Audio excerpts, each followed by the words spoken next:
فَالْيَوْمَ نُنَجِّيكَ بِبَدَنِكَ، اللہ تعالیٰ کا خطاب ہے فرعون سے۔ ضمناً یہ بھی ذہن میں رہے فرعون عربی ترجمہ ہے، مصری لوگ جو ہے اس کا نام فرعون کہتے تھے، فرعون۔ یہودیوں نے ترجمہ فرعون کا فرعون سے پے کو فے کے ساتھ تبدیل کر کے عربی میں فرعون کر دیا ہے، اصل نام فرعون ہے۔ اور جو شخص جو فرعون جو ہے ایک شخص کا نام نہیں، فراعنہ سلسلے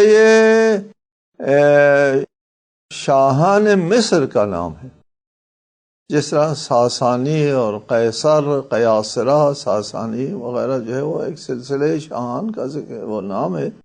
اسی طرح فراعنہ ایک شاہی خاندان کا ایک نام ہے، فرد کا نام نہیں ہے۔ کہتے ہیں کہ حضرت موسیٰ کے زمانے کے فرعون کا نام جو ہے وہ منپتاح تھا، منپتاح۔ اور قرآن مجید نے فرمایا کہ فَالْيَوْمَ نُنَجِّيكَ بِبَدَنِكَ، آج ہم تیری لاش کو بچائیں گے، لِتَكُونَ لِمَنْ خَلْفَكَ آیَةً، تاکہ آنے والوں کے لیے نشان عبرت بنے۔ وَإِنَّ كَثِيرًا مِنَ النَّاسِ عَنْ آيَاتِنَا لَغَافِلُونَ، اگرچہ بہت سے لوگ ہماری نشانیوں سے غافل رہتے ہیں۔ تو اللہ تعالیٰ نے اس کے بدن کو نجات دی اور یہ خطاب فرمایا فَالْيَوْمَ نُنَجِّيكَ بِبَدَنِكَ، تمہاری لاش کو، تمہارے جسم کو ہم نجات دیتے ہیں۔ نجات سے مراد کیا ہے؟ نجات کسی عذاب سے نہیں، نجات دیتے ہیں سمندر کی مچھلیوں کا لقمہ بننے سے، نجات دیتے ہیں متلاشی ہونے سے، نجات دیتے ہیں تمہارے جسم کے ڈھانچہ جو ہے وہ شکل و صورت بکھر جانے سے، نجات دیتے ہیں باہر، سمندر کی کسی موج نے اس کو باہر پھینک دیا اور لوگوں نے اٹھایا اس کو، اور جس طرح ان کی شاہی روایات ہے وہ اس کے جسم کو ممی کرتے ہیں اور محفوظ کر لیتے ہیں۔ کہتے ہیں یہ منپتاح جو ہے وہ آج اس کی لاش محفوظ ہے، اور بہت سے لوگوں نے جا کر کے اس کو دیکھا بھی ہے۔ اور ایک مستشرق کا کہنا ہے کہ میں نے اس کے جسم کے اوپر بندھی ہوئی پٹی کھولی تو اس کے پیشانی کے اوپر سمندر کے نمک کے اثرات موجود تھے۔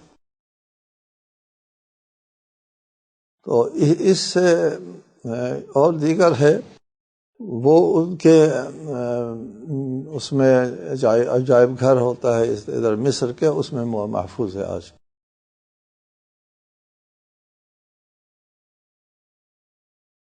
ہم یہاں ایک قابل توجہ بات آپ سے کریں گے آج اس مناسبت سے کہ اللہ تعالیٰ نے فرعون سے فرمایا تیرے لاش کو، تیرے جسم کو ہم نجات دلاتے ہیں۔ فرعون سے خطاب ہے تیرا جسم۔ اس سے ایک بات سامنے آ جاتی ہے کہ جسم اور ہے، فرعون اور ہے، خود فرعون نہیں ہے جسم، جیسا کہ بعضوں کا خیال ہے کہ جسم اور روح کوئی الگ چیز نہیں، ایک چیز ہے۔ ایسا نہیں ہے، جسم اور روح الگ چیز ہے۔ حقیقت میں انسان کی انسانیت مربوط ہے روح کے ساتھ، جسم اس کا ایک آلہ ہے، جسم ایک آلہ ہے۔ البتہ جب تک یہ روح اس جسم کے اندر ہے اس وقت اس روح کو جسم کا آلہ استعمال کرنا پڑتا ہے۔ ٹھیک ہے، آپ کی توجہ کی ضرورت ہے، یہاں اس نقطے کو ذہن میں بٹھا دیں، جسم کو آلے کی ضرورت ہوتی ہے جب تک یہ جسم یہ روح اس جسم کے قالب کے اندر موجود ہے۔ چنانچہ روح جب تک اس جسم کے اندر موجود ہے بغیر کان کے نہیں سن سکتی، بغیر آنکھوں کے نہیں دیکھ سکتی، روح کی سمجھ، روح کی سوجھ بوجھ موقوف ہے جسم پر. جسم کے بغیر، کانوں کے بغیر، آنکھوں کے بغیر، یہ جو حواس خمسہ ہے اس کے بغیر چیزوں کا ادراک نہیں کر سکتی روح. ٹھیک ہے؟ جب روح کو تھوڑی سی آزادی مل جاتی ہے اس جسم سے تو اس آنکھوں کے بغیر دیکھنے لگتی ہے، کانوں کے بغیر سننے لگتے ہیں. وہ ہے خواب. جب آپ کو کوئی چیز خواب میں نظر آتی ہے تو آپ کی آنکھیں جو اس جسم والی آنکھیں بند ہوتی ہے لیکن پھر بھی نظر آ رہی ہے. یہ کان نہیں سن رہے ہوتے ہیں لیکن روح سن رہی ہوتی ہے. خواب میں سننا، خواب میں نظر آنا، یہ واضح دلیل ہے کہ روح کو تھوڑی سی آزادی اس جسم سے مل جاتی ہے. خواب کی وجہ سے، نیند کی وجہ سے یہ جسم سو رہا ہے اور روح کو تھوڑی سی آزادی مل گئی، وہ بغیر جسم کے استقلالن جو ہے وہ سن رہی ہے اور دیکھ رہی ہے، اس کو استقلال مل جاتا ہے. اور اگر یہ روح جسم سے مکمل طور پر نکل جاتی ہے تو پھر یہ روح اور ہے، یہ ایک حقیقت مستقلہ ہے اور جسم اور ہے. چنانچہ یہاں پر اللہ تعالیٰ کا خطاب بے-بدنی کا، تمہاری لاش کو ہم نکال رہے ہیں دریا سے، سمندر سے.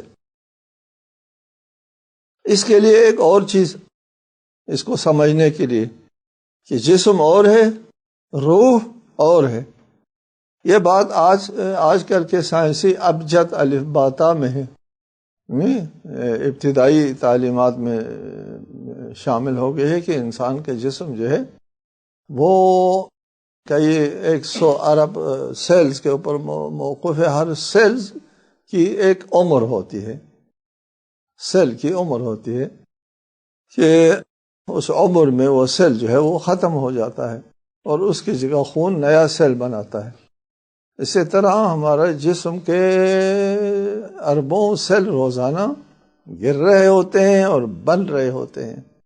کہتے ہیں 6 سال میں، 7 سال میں پورا جسم بدل جاتا ہے، پورا جسم بدل جاتا ہے. اور آپ پھر وہی ہے.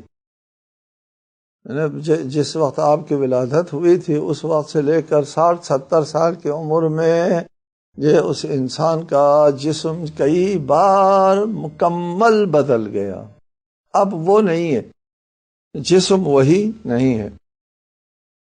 کسی زمانے میں ہم لیکچر دیا کرتے تھے مارکس کے نظریات کے خلاف، تو میں کہا کرتا تھا کہ کسی نے اگر مارکس کا کہنا تھا نا کہ جسم اور روح 2 چیزیں نہیں ہیں، ایک چیز ہے، تو اگر کسی نے کسی سے 1 لاکھ روپیہ قرض اٹھایا ہے تو 6-7 سال کے بعد مارکس کا نظریہ رکھنے والا کہہ سکتا ہے مارکس کی روح کی قسم ان ہاتھوں نے تمہارا پیسہ نہیں لیا.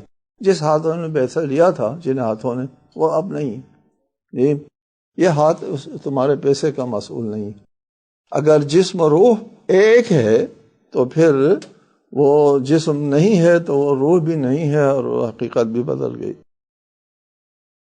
لیکن اگر روح ایک ہے، جسم ایک ذریعہ ہے، آلہ ہے، روح کے لیے ایک آلہ ہے، تو یہ جسم بار بار بدلتا ہے لیکن انسان وہی ہے، خود ہی نہیں بدلتی.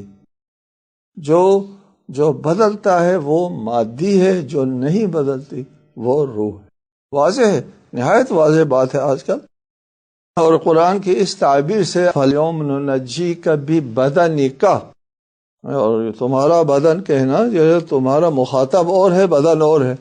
مخاطب فرعون کی روح ہے اور بدن فرعون کا ایک آلہ کار تھا اور اب اس سے وہ آزاد ہو گیا. اب وہ اور چیز ہے، یہ اور چیز. البتہ دنیا میں باہم مربوط ہے، ابھی عرض کیا باہم مربوط ہے. جب تک یہ روح جس جسم کے اندر ہے وہ اس جسم سے بے نیاز نہیں ہو سکتی، اسی جسم کے ذریعے وہ سن سکتی ہے. اس لیے فلسفہ میں ایک مقولہ ہے من فقد حسا فقد علم. حواس خمسہ میں سے ایک حس اگر کسی کے پاس نہیں ہے تو اس سے مربوط تمام علم بھی اس کے پاس نہیں ہے. اس لیے عقل کے پاس، روح کے پاس علم آنے کے یہی راستے، 5 راستے تھے.